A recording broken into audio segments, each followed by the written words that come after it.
Welcome to Fanview. The first episode for me, Coach Hurricane Hen. Our other co-host Fred is not in the building today. Um, we changed the platform of how we're doing the show. We hope you guys that's been tuning in to Fanview over the last 4 to 5 years continue to chime in and listen to these conversations and this dialogue that we're going to be having with these different athletes, different coaches amongst ourselves. Today, for the first episode of Fanview on this new platform, we got the Pokey Chatman in the building. Louisiana native, right there from Amer, Louisiana. Everybody knows her for coaching LSU and the Seattle Storm and some of those national teams overseas. Welcome to the first Fanview podcast, Pokey. Listen, I'm happy to be here. They may know me because I'm old. I'm old head. But no, it's just good to be here. And I Right. appreciate you guys, chopping it up with you. I know you talk all sports, so it's nice to get out of my comfort zone, Mm-hmm. with basketball, and chop it up with some of the pros. Definitely, definitely. Pokey, man, I know you're just coming out of a season, man, with the Seattle Storm, and I know that things didn't go how y'all wanted it to go. Um, man, you got to see Sue Bird, Brianna Stewart, Tarazi, all those girls, man. You in a great situation if you're a basketball fan like myself. Just talk about that experience with the Seattle Storm and going through that to a team like that with that culture that was already set and being a part of something like that, even though the season didn't go, how y'all wanted it to go. Look, you nailed it. You started with Sue Bird, right? And the backdrop of that is I actually coached Sue Bird and the head coach of Seattle in Russia. So that speaks to my age again. But no, it also speaks to I don't know if I could have just gone anywhere to be someone's right hand, but that organization's elite, Noel Quinn's elite, and then to be there for Sue's last year, Stewie, like you mentioned, Jewel Lloyd. But the bottom line is that I could feel like a fan sometimes. And let me qualify that. In that building with 18,000 people, the NBA players that had so much respect, the NFL players that had so much respect, it was really a city that embraced the superstars that were on that team, and it's been in the building. So I was happy to be a part of that. Now, the question I think a lot of people want to ask is how hard is it when you have a young star like a Brianna Stewart on the team, but then you have one of the pioneers in the game in Sue Bird going through her last year to weather the emotions of this is her last 3 point shot, this is her last all the what ifs instead of enjoying the moment Right. per se, and also uplifting that young nucleus of the team that y'all have to keep going to show like to kind of take the spotlight away from the one person Right. and keep the team culture intact. I think they made that decision when they hired the coach the previous year because she played there. She was offensive coordinator, so she knew, how things rocked. So that helped alleviate the pressure off of Sue. Because people forget Sue was 41 years old, and Yeah. sometimes things didn't work as well as she wanted it to work. So she had that right hand with Noel on the bench. But I also think that nucleus of players, because you think about it, Jewel Lloyd, she won gold medals. Stewie had won gold medals. Right. So they didn't get high or they didn't get low. They just rolled with it. Let's just hoop. So that was a big part of it. But look, I can't deny that sometimes you just get overwhelmed by the love that Sue had. People Right. crying and doing. Right. I'm like, damn, we got to play a game now. Right. I got to Right. wipe these tears first. But I think it actually helped that they were so high level. How has Sue been able to play as long as she has? I mean, I'm 38, and she's in her 40s, and I like sometimes I try to go play pickup basketball, and after I play, man, I'm sore. So like, how has she been able to maintain her body and still be able to play at a high level and compete and have you guys as one of the best teams in the WNBA? Though? Listen, I told Sue the documentary, now that she's done, needs to be about how she took care of her body. Right. Because everyone was going overseas. Everyone goes overseas. They play in the WNBA, so they're playing a double season, right? Sue stopped going overseas about 7 years ago. So it's like treads on a tire, right? So she took some of that off, but she hired nutritionists, she acupuncturist, she takes care of her body, and it's a lifestyle thing. And I think that's the story because look, there's some people that's in their 40s that might play, but they're not very good, right? So it's that totality of her existence that did it. And I swear, like I got to see it up close and personal in Russia and in Seattle, and that's the story I hope they tell now. So when you think about when the WNBA came about, and with this year, like we celebrate with 25, going into it, where do you think Sue Bird ranks? That's a good question. Because you like, Put on the spot. when we came up, it was Cynthia Cooper, Cheryl Cheryl Swoops. Swoops, Tina Thompson, With Lisa the lipstick. Leslie. Yeah, hey, it was the lipstick for me, Right, baby. right. And then like you have that next wave. The Dana Taurasi's, the Sues, Simone's. you know what I'm saying, like Sylvia, that. I lost. Which one? I got. Candace. Candace Oh, Parker. okay. Yeah, Okay, yeah. sure. I'm looking at her face. But Maya Moore. Yeah, Maya Moore, Dookie, baby. tons of them. Oh, he a big time Duke fan. Oh, okay. Big time okay, Duke okay, fan. Okay. Look, I think you think about Sue, it's the position. How many point guards you named in that group? True point guards. Right. I think just Cynthia. And she was a scoring point guard. Right. She was Kyrie before it was cool to be Kyrie, right? Yeah, She was yeah. putting the ball in the hole. Yeah. But like for Sue to maintain that position, that level, and that style without having to drop 18, she still averaged about 10, 12, dishing out 7 or 8.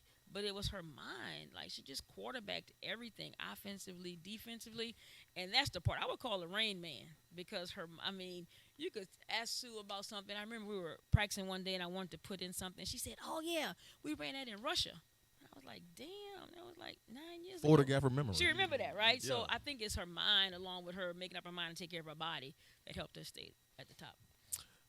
I want to go back to when the WNBA started and the Houston Comets came on the scene with Tina Thompson and Cheryl Swoops and Cynthia Cooper.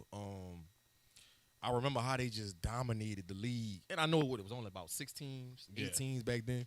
But still, I thought that was something very special. But what I want to talk about is Cheryl Miller always says that if they would have had a WNBA when she was coming out, they would never even be talking about Cynthia Cooper and the Houston Comets because whoever she was playing with, they would have dominated the league. What's your response to Cheryl Cooper? Cheryl Miller is very cocky when it comes to women's basketball. Listen, she can back it up too. Yep. So that's on brand for her. And she may have some I may have to give her some props there. But I think what happens is each year, you know how the game develops and there's trends and there's the long ball and there's positionless basketball. Yep. So I think that would have closed the gap for it. But it would have been nice to see. But the special thing about those 3 that you mentioned, could you imagine those 3 scorers on any NBA team or college team right now? Yeah. I mean, Coop, Swoops, and Tina Thompson. That's crazy. And they all did something different. Right. Yeah. Right. You know what I'm saying? Right. It was different. Yeah. You're right. Yeah. Because he hit a name. He hit a name. So like when you think about the NBA, and the GOAT comes up, everybody always goes, MJ. Some people have LeBron. Some people, Kobe. Depending on what you like. But when it comes to the WNBA, you kind of don't get that. So in your opinion, for somebody who's been around the game in all aspects as a player, as a coach, collegiate, professional, domestic, overseas, who would you say would be is the mantle for women's basketball? Wow, that's a good one. It's not one, I can tell you that. I think sometimes because there's always a crossing of worlds with athletics, right? A lot of people will identify with Taurasi. Right. Because of UConn, Phoenix, and 5 gold medals. Yep. And the personality, right? Because she's that part, right? In that word, I'm not saying she is, but then I coach Simone, I coach Sylvia, like I'm rocking there because they took a program and elevated it everywhere they went. So I think it's different factions of it, and maybe because we hadn't been in existence at the pro level as long, only 25, 6, 7 years, it's a little bit different. But some people will start with D as being the GOAT, but I just think it needs to be a shared space with about 5 of them, actually. You brought up my favorite women's basketball player of all time, Simone Augustus. Yes, indeed. I remember when she was in the 9th grade at Capitol High School, she kept playing against Ellender. That's from my hometown. And she couldn't beat him. Oh. She couldn't beat Ellender. And the headline said, when she finally beat him, I think the headline said, 3rd time wasn't the charm. something like that. But when it was in Hammond, I was at the game. It was in Hammond, and she finally beat Ellender. And she showed so much emotion when the clock was running down. And I think I was in the 8th or the 9th grade. And I'm just such a basketball historian, so passionate about sports. I actually shedded a tear and I hit it. Like I tried to hide my face. Come on now. You know what I'm saying? Right, Man, right. I like my mom could attest to this. Like I had the Sports Illustrated while I printed it off the computer with her on the front of Sports Illustrated, and I Right. put it on my wall. And all my friends would come over and be like, man, you got a girl on your wall? I'm like, man, Simone will beat all y'all. Exactly. She'll beat all y'all. But I want to go back to that time. Do you remember watching her in high school, and when you first said to yourself, Simone gonna be one of the best basketball players to ever live? Listen, you said high school. I went to her middle school games. So we were So practicing. hold on. Middle How school. did you even know to even go to a middle school game? I mean, I was at LSU, so it's Simone, and you know. So her and it's name was capital. ringing way back in middle school, like yes. 7th grade? Yeah. And they played games early, so I would leave practice, go Wow. to a middle school game, and then watching her just drop things, you know. But the thing about it is she could always play with the ball in her hands. Mm-hmm. And what people don't know is that how she elevated her game, she came to LSU, we ran motion. Mm-hmm. But then she became the best screener, the best cutter. She makes these reads. Then her mid-range was crazy. Then they said, oh, mid-range is dead. I'm like, hell no, it's not. Not for Simone. Right. Right? So she just kept evolving, getting medals, winning championships. And she's a special bird. Yeah, love her. So when you watched her in middle school, Mhm. you knew, okay, she gonna be one of the best basketball players to ever live. Did you know that, or did you say to yourself, she has potential? I Man, don't look, know. I'm going to stop you right now. You knew. You knew. You knew, like, the ball was an extension of herself. And to be so dominant at that age with that skill set, but then knew how to get everybody else involved. You don't normally see some kids who got some skill. They driving about 50. Nobody else doing anything, right? Like, you just knew she had a passion, love for the game, and people like playing with her. Now, how scared were y'all on signing day? Everybody thought she was about to come out with the Tennessee. Everybody thought Pat Summer had her. I thought Pat Summer had her. I ain't gonna lie to you. I was like, man, she need to go to Tennessee. Oh, I ain't gonna lie to you. Dagger in the No, heart. look, Hey, and hey, it is nothing against LSU. It's nothing against LSU. I'm a root for the home team, but what you gotta think about it. Shamika Holslaw, I was Yeah. a big time Shamika Holslaw fan. Yeah. And at that time, I just wanted to see Simone on that stage. LSU hadn't established itself as one of the mecca teams in girls college basketball. So that's the only reason I was saying it. It was nothing against LSU. It was just I want to see her play on that stage. Yeah. And look, it's funny because that's the reason that helped us get her. Yep. Like, Yep. why go be another Holsclaw? Why go through the mill? And that's a compliment to Tennessee. Mm-hmm. But it's like, you're going to be home. We're going to love on you. This state going to love on you. Every sport's going to love on you. Be the first, plant your flag, plant your seeds, water it, and then it's flowers, So I can understand that at the time. But she did the damn thing. And So you knew the day she was signing and she was coming to y'all. It was still we up in the knew. air. We knew. Y'all been knew. No. We didn't bend no. Like, it's funny because, like, I knew, but then people are like, nah, I don't know. She might be going to Duke. I'm like, Duke? Then they I say never heard that Tennessee. one. And I was like, nah, we knew prior to everyone else knowing that she was coming. Gotcha. So, speaking on LSU, what was it like? Somebody being from the state, somebody who. First of all, let me ask you this question: does Ama claim the Tri-Parish or the River Parish? No. I'm trying to ask. River Parish. Real Parish. I'm just trying to River make sure Parish, River Parish. because we have this debate all the time. Really? I told you, it's Terrebonne, LaFouche, and Assumption. That's I'm just trying to make sure you ain't River stealing Parish. nobody. River I'm just Parish. trying because Jefferson Parish, we don't have to steal nobody. River Parish do their thing, though. They do I'm their just thing. trying to make sure that you ain't We trying play to some good basketball down there in Homer. Now don't sleep. Yeah, y'all got us in basketball. Meet us on the gridiron. We got a football area. We got a football area. But and then somebody who played at Hornville, played at LSU, then got to coach there, and her record might not have said it, but she's a figure in Sue Gunther that is synonymous with LSU basketball, Right. and to take over from that mantle. Right. Look, what type of pressure was that like? Being a home town person, being a LSU Tiger, Right. and having to take over the flagship and then turn into, I think what y'all went on the run with like 3 straight Final Four Right. appearances, Right. stuff Right. like that. Right. what was that like? You know, it wasn't pressure because I always have to remind people why I was able to take over. She got sick. Mm-hmm. Yep. So you Not- know, it I was it was forgot it was about that. that. No, it's not about forgetting, but it changes the emotion. So when you're in that moment, you're just like, we got to make this work. So you're not thinking about all the outside stuff, right? And the thing about Coach Gunner is that, she wanted people who were going to become head coach on her staff. She let you do your thing. It wasn't. We were ready for that. Not just me, but everybody around us. So it wasn't really pressure. It was just like, I want to do well because this woman prepared us well. So it was more about that. You don't really feel all the outside stuff when you're in it. And then she was such a good person and coach, and you mentioned it, like she was the head coach of the Olympic team in '80 when we boycotted. Pat Summit was her assistant. Right. So people forget that because it wasn't on TV. Right. And people don't know, but Right. like that's what I got to be around, right? And then the players loved her, so you knew they were going to elevate to that next level. So I didn't feel the pressure. I just felt like, damn, this, when it was all said and done, it's like she was sick. At the end of the day, it was hard to enjoy in that sense. Times have changed so much when it comes to recruiting and evaluating when you came out of high school versus now. Right. Pokey, when you came out, full-time All-American? 5-time All-American? I don't know.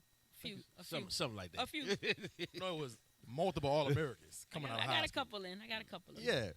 But how did your recruiting go back then versus how it is now?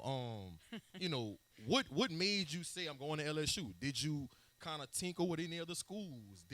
Was it stressful? Did your family play a big part into the decision? Like, what happened? Was it a brown paper bag?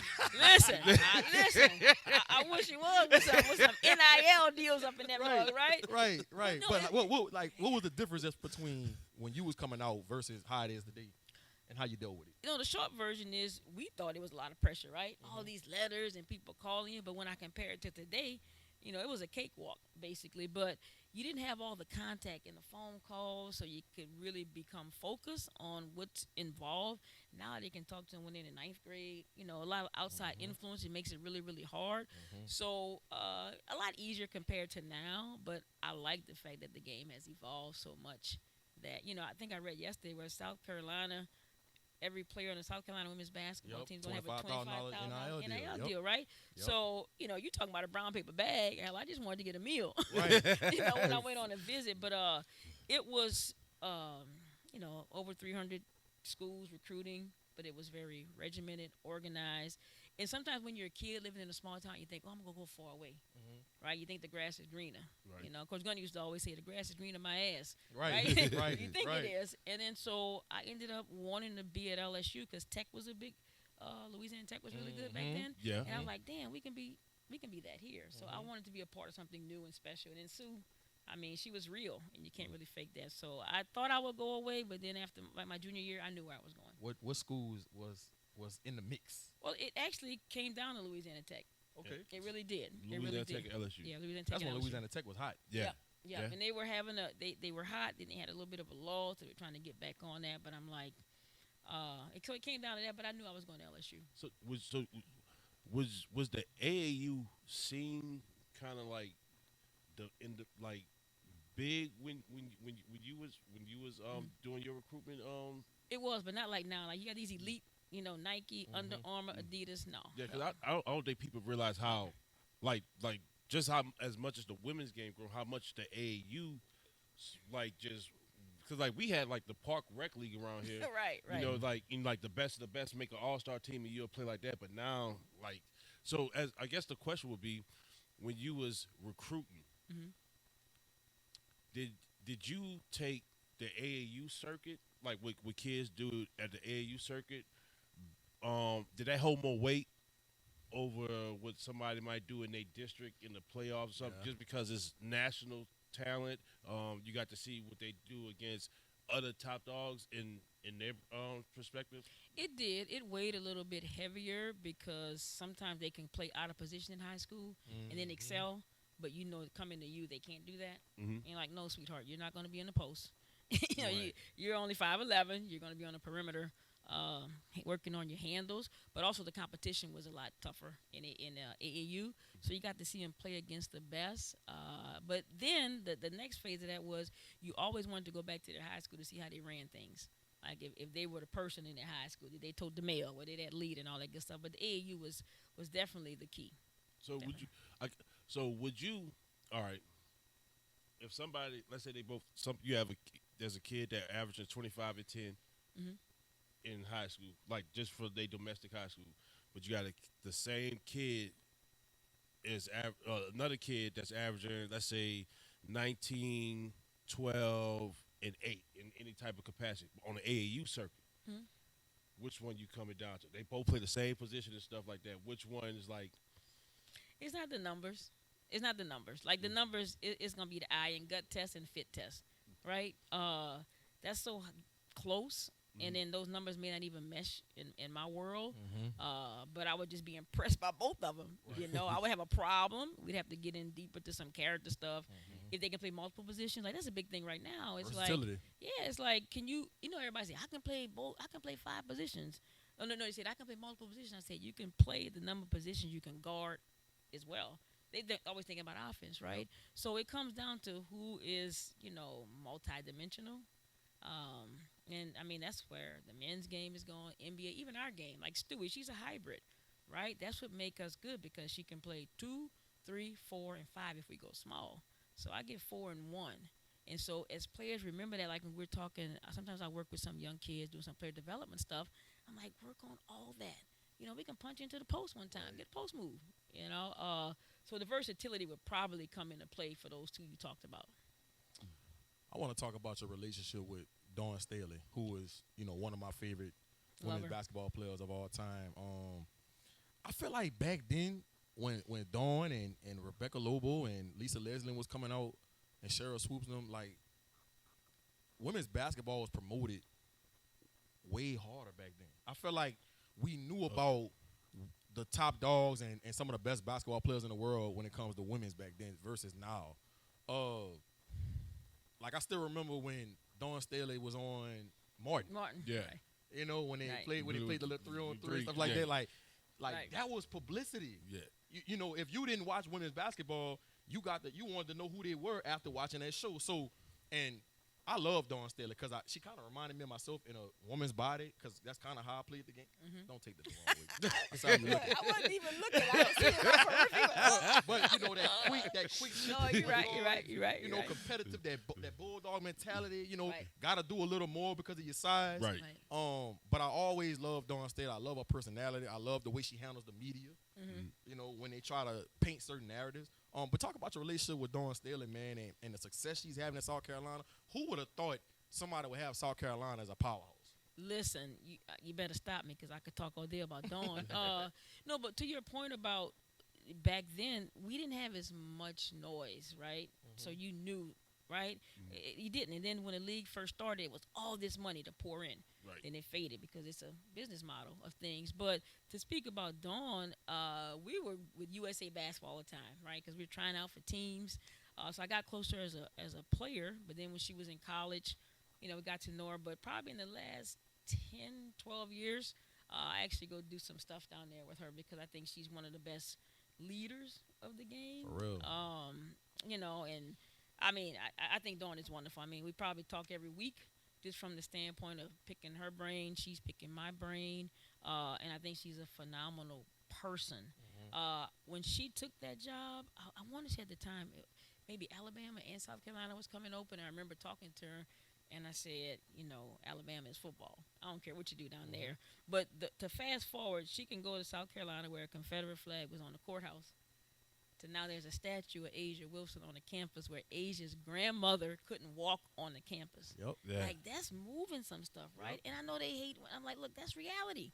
And that's the thing that Dawn has done outside of being very successful, you know, coaching Olympic teams, winning medals, putting people in position to be successful. So she's one of my good friends. I respect her so much. Yeah, I think she's tremendous.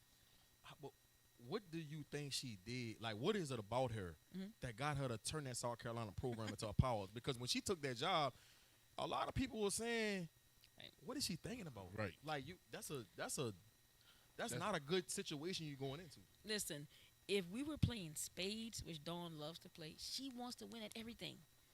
If we were driving down the street, she want to beat you there. Like, she's so freaking competitive, right? And not in an annoying sense, but in the way she moves, the way she speaks, who she surrounds herself with. And I swear I'm not surprised at all, because she's been so many places. She's the same. She's driven. She's real. And if she gets people that can accept how real she is, they're going to rock with her. And that's what she's been able to do. Now, the biggest hurdle, I think, especially like your profession that you have to deal with, is the overseas aspect of the game. Right. How hard is it, and what is I guess the environment to be like to coach overseas, to get people to like who they have, like, this is the only way that they can maintain, like, the WNBA only is like part of their salary. They have to go overseas to supplement the rest of they pretty much their lifestyle, and that language barrier, not knowing where you at, the home, like, ain't no way you getting a home cooked like a home cooked meal, Right. like, where Some you know what's going some on. dirty rice. Yeah, you can't Gravy. jump Right. alive. What is that? Smothered okra. We got Exactly. borscht for you. It's a borscht, exactly. Look, I done had so much borscht, man. I don't know what to do with it. I really don't. But I think if you think about it, any sport, if you have a 7-year career, it's pretty good, right? Right. If you have 10, it's great. But if you think about, we're not talking about why they have to go, but if they play 10 years, but they're getting 20 seasons, that's good money, right? Yep. And sometimes we always talk about the high income earners, and I was fortunate to coach on a team that paid those players. I mean, I coached Diana, Sue, Tina, Lauren Jackson, everybody there, but they had to supplement the income. The thing is, if they play until, let's say Sue played till she's 41, half her life not even over, right? Right. So you got to get that money, but the language barrier, you try to go to places where they really understand that. I mean, I was in Russia 6 years, and I think at the age that I wanted to learn the language. I wanted to wake up and see the players and say "Здравствуйте," "Завтра тренировки тесты 3 sit." So I said hello. Practice is tomorrow at 10:30. So when you start learning their language, they say, "You don't want to translate?" I'm like, "No, I'm a little bit older. I want to learn the language." They just wrap their arms around you. So it's really hard, all this stuff that's going on right now with BG, because we were all there, had, great times there, so it's tough now. But you just figure out a way, because the money is really, really good. Like, the max salary in WNBA is $228,000. Right. Now, relative to 5 months of basketball, great health insurance benefits, all that good stuff. But I can say this because it's public knowledge. I mean, Stewie made $1 million in Russia. 7 years ago, Sylvia made $750,000 in Russia when I was there. Like, Yep, they and make so more money over there. and so it's part of it. It's unfortunate, but you learn to work with it, and they try to make you comfortable. They give you extra tickets so family can come over there. You get 3 days off, fly to Israel. It's westernized. I mean, I would fly to Israel on the weekend just to go to Tel Aviv and have a good time. So you find a way to make it work, but it's tough as women, because like they're trying to have kids, they're freezing their eggs, they missing birthdays and relationships and all that good stuff. So they're doing the damn thing to make it work. How long it took you to actually be able to speak fluid Russian language? I don't think I'm fluent. I think I understand more than I can speak. Okay. Like, I mean, I could tell somebody what I need. I can call my driver and tell him what time I wanted to be somewhere, and if I was lost, I could find my way. And I hadn't been there in a while, so I'm probably a little bit rusty. But it's funny when you hear it, it kind of comes back.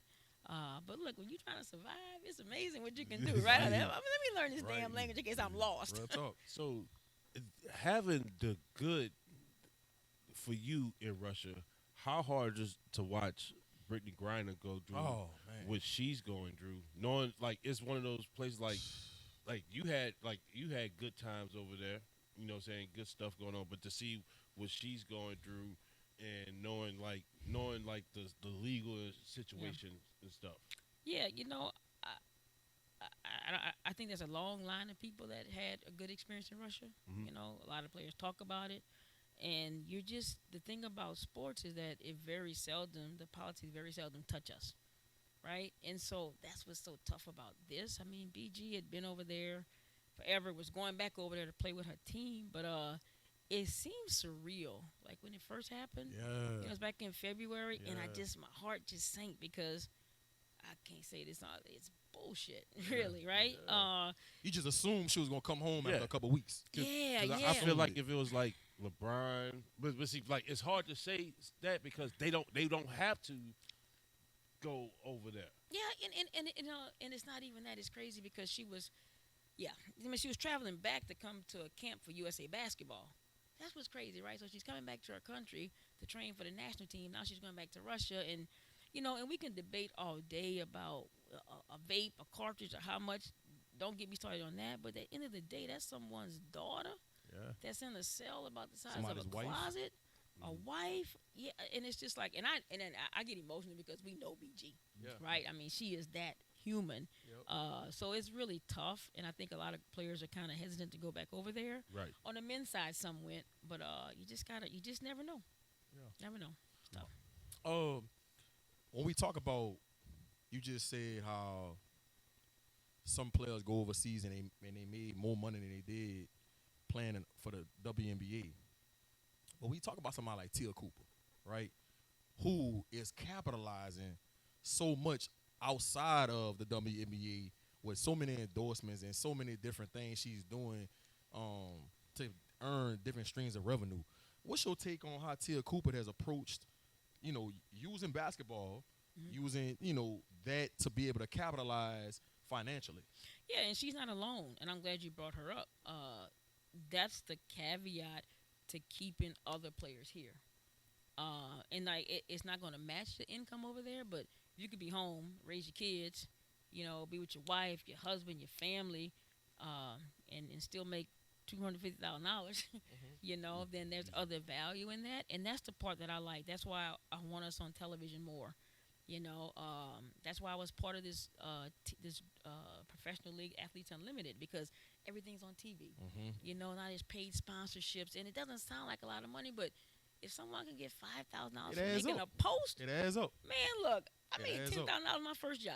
I thought it was $1.2 million. Right. Right. So it's that part. So I love what she's doing. I don't think she started out that way because I remember when she was AAU and they were Diamond the Shields and all of them. She happens to be a very attractive young lady. Yep. She's smart. She can parlay her basketball skills. Charisma about herself. Yes, and she can. And I don't even know her personally. I saw her on the street one day in New Orleans. She was telling me about somewhere to go eat. Didn't even recognize me, and I didn't recognize her at first because she had a hat on. But just in that small amount of time, so I'm glad that basketball was a springboard for a different stream of income for her. She's probably not even done. But her dad talked about, because her brother Sharif, he talked about how he had a vision for his kids. Like they was super popular social media wise before they even got to the league. Right. And he always talked about how he wanted his kids to capitalize outside of the game and be able to, get different streams of revenue from whoever, from different businesses because of how they are and how they carry themselves and, what they wear and stuff like that. And I think their dad understood the big picture. And I think that's why you see, because the brother did a good job too. I mean, he's not a household name in the NBA, but he's sustainable. Yes. I mean, he got like 1 million followers on Instagram, and whether people won't like it or not, that sells. And businesses want to be a part of some type of athletes that have all the followers. I agree. I like it. That's the jump off. That's the spin off. Where if you don't have a 7 or 8 year career, and so that's a really really good example of that.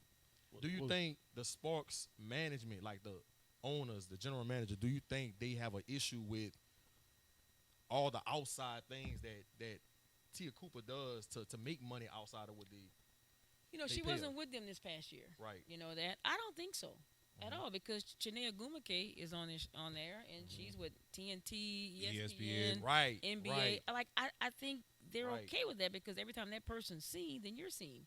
And they're going to plug you whether they mean to or not. Right? My question, well, one of the statements I have to make about just women coaches and then women sport athletes, period, because as a high school coach who coaches football, I tell my kids all the time, like, there's nothing tougher than being a woman in sports because just the sheer biology of things. You know, a man doesn't have to have a baby. A man doesn't have something that he goes through. You know what I'm saying? And like expected to go out there and perform Right. and all that stuff. How do y'all handle just the natural? Like, all right, like, 'cause like if a kid, if a boy is over there cramping up, hey, drink some pickle juice, get up out there. Pickle juice. You know what I'm saying? Hey, pickle juice. You know what I'm saying? Right. Get up out there. You know what I'm saying? On the flip side, it's like, hey. It's just listen. It's just part of our existence. You can probably name a mama, an aunt, a grandmother that did the damn thing when you thought they couldn't, right? Right. And so that's the easy part. See this T-shirt I got on? This is the hard part. I'm going to say, invest in women, pay women, and hire women. That's where we at now. I like that. Right? Like that's where we are now because that part we understood that assignment. Right. You know, it's the other one that people need to understand that look, people are here and women are here and we're real and we can rock with just about anybody. But you're right. I've been around some incredible female and guys as well, you know, that you learn from. So, we're pretty good people. My last question before I let you go, Pokey. Okay. I know you love jazz. Yes. Okay. So I need your top jazz player of all time. Oh. And I need your top 5 women's basketball player of all time, whether it was college, my whether it was high school, God. whether it was WNBA, it don't Killing matter. me. Top jazz player, On the spot. top 5 Oh women's my basketball God. players of all time. Let's get it. And But you if I had to in go- New Orleans. For the record, Louis Oh Armstrong. my I know that God. might be cliche. No. Louis Armstrong is my favorite just because he broke down those racial barriers. Listen, and You stuff probably like don't that. know nobody else. That's I would- it. Nah, I mean listen. that's all I know. That was just it. No, Dizzy Gillespie, baby. no, Satchmo. I'm down with that. I love Coltrane. Mhm. I Okay. love Miles. I know that's a little bit old, but that's kind of that era that we Can't like go to wrong. be in. I can't go wrong there. Basketball wise, oh my God! Here we go. Listen, I'm Now gonna. you know there's gonna be a snippet. It's okay. I'm gonna start with the last name we mentioned. Simone is Oh. that person, So, right? so we got Sylvia Fowles 2. is that person. They have to still be playing, not playing. No, No. Doesn't matter. It's Women, Pokey top all 5. All Women? women. All women. All women. Wow, the boy, y'all get me in trouble. Look, I gotta give the nod to Sue Bird. Uh-huh. Okay. The longevity of things. The Chris had- Paul of the WNBA. Yeah. Boy, Tina and Lauren is the struggle here. Lauren was a stretch 5 before that was a stretch 5. Mm-hmm. Can I have Who was them? taller? Have them? Lauren Lauren? 6'5", Tina 6'2". I need Tina was 6'2"? I need them to be a hybrid. I need them to be together. I- Lauren and Tina, I- and then Diana Taurasi. So no Cheryl, no Cynthia. Oh, hey, it's Pokey. But look, but here's the thing. They are, but I'm talking about what I was fortunate enough to be in the space of those people. So I'm speaking from a different place. I love Scoop, talk to her all the time, respect them. Cheryl, she does the commentating for AAU at Yep. AU. But like to be in the space and occupy with those people and see how they go about being great, I can't dismiss it. My last question for you, Pokey. Who's the next one up for women's basketball? The next what? Who's the next one up for women's basketball? In what capacity? The Hooping, face- the coach, face of the face league. of the league. the flagship, like Oh. the one that like you like LeBron is Yeah, for, listen. for the NBA. I Who's think the you next got one? I think you got a peak of Stewie and Asia going at it, right? Okay. And then sometimes it's hard for posts to carry that. Yeah. So they're looking for a guard. So Right. I think it's wide open because Sue's leaving. D is on the verge of being out of there. She probably got 2 years. You know, tops. I don't. Maybe not. But I think it's interesting for me to see those post hybrid players occupy that space. You know, they were both up for MVP and Defensive Player of the Year. So I think it's kind of wide open to see who's going to step in there next. For sure. For the record, my top 5. I wanted to put Cheryl Miller in my top 5, but I actually didn't get to watch her growing up. Right. I just seen a bunch of like the classic highlights that come on ESPN, and she looked like she was a dog. She was. Um, She was. you know what I'm saying? But She was. I can't put it in my top 5 because I didn't really watch her. But my top 5 is Maya Moe, Simone Augustus, Shamika Hoslaw, Cynthia Cooper, Tarazzi. Okay. That's my okay. top 5. I like That's that. my top 5. I like hey, that. hey, we got the same. I just gotta take Hoslaw. I gotta put Cheryl Miller in. I gotta put it in. Okay. I like that. For to hear other NBA players Mhm. say, "Hey, I watched Cheryl dog Reggie." Yeah, Reggie said. I watched. Right, I right. watched. Like Yeah. like we Right. went to an open court and it was like, man, you want to play. You like you kind of like, hey, she a girl, but like you see her come in and like Coming in with that Jerry boom, curl. boom, boom, boom, and they hit you with The the and then activator, slap you on the yeah. butt, run Yeah, away follow the drip. Right. Right. you know what I'm saying? It's like yeah, you can't. I like you know, that. You can't. I can't go against that. I can't Yeah. go against that. Yeah. I like that for sure. But I tell you, man, appreciate you coming on Fanview, Pokey, man. We definitely got to do this in the near future. You know, him was talking and the producers, man. I know that, you know, I don't know if this is your future plans, but I know you got a head coaching job in your future coming up. Oh God. I just want to see you lead another organization and put all of the naysayers to rest. Oh Lord, I want to see. Oh my God. You got to represent Aimer, man. You got to represent the River Parish. Listen, first of all, I'm gonna say this. Thank y'all for having me. You said this was the first, so I'm like, damn, I better knock it out the park. Yep. If not, Yep. I'm never gonna be asked back. I'd love to come back. Yep. And look, you know, I've been fortunate to lead, and that's kind of what we do. Sometimes I can lead from the back, and if that's in my orbit, then it's gonna happen. You know, naysayers, I love them because they're in the stands watching, right? Ooh. I always Ooh, say that's- pressure is privilege. That part. And I would love, and don't hate me, Poke. Oh, I would Lord. love to go to a WNBA game. Okay. You gonna take a trip to Seattle? I would love it doesn't matter because the last women's basketball game that I really remember was Karl Malone's when Karl Malone's daughter like last game was at La Tech. Oh Sure. yeah. And we just so happened to be playing a game. Our boys basketball team just happened to be playing a game like in the area, and I'm from Louisiana, so we just drove up Okay. there and watched it. But like that's the last because like we don't. New Orleans don't have one. Like we Right. talked about this before the show. Like the closest is Dallas or Atlanta. Right. You know, Right. to actually get there. you know, for this area. So I would love. I'm gonna hold you to that. Yeah. I know somebody who works in Seattle, so maybe I can hook you up. Hey. No, I'm hey. serious because a lot of people come to Dallas and then Atlanta because it's nice and easy to get to. So we can make that happen. You'll enjoy it. Hey, Fanview will be there with your shirt on. Yes. I love yes. it. I love it. Yes. I love it. Yes. Pokey Chatman, man, on Fanview. Come on, man. This is a historic day on Fanview. River Parish, stand up. There it is. Not the Tri-Parish. River Parish. River Parish. Have a whole hometown coming at you. I'm just joking. Thank you guys. I appreciate you. Make sure you guys subscribe. You know, tune in, man. We will be dropping this link. You know, for this podcast with the famous and legend Pokey Chatman, man. We signing out. Thank you, fellas.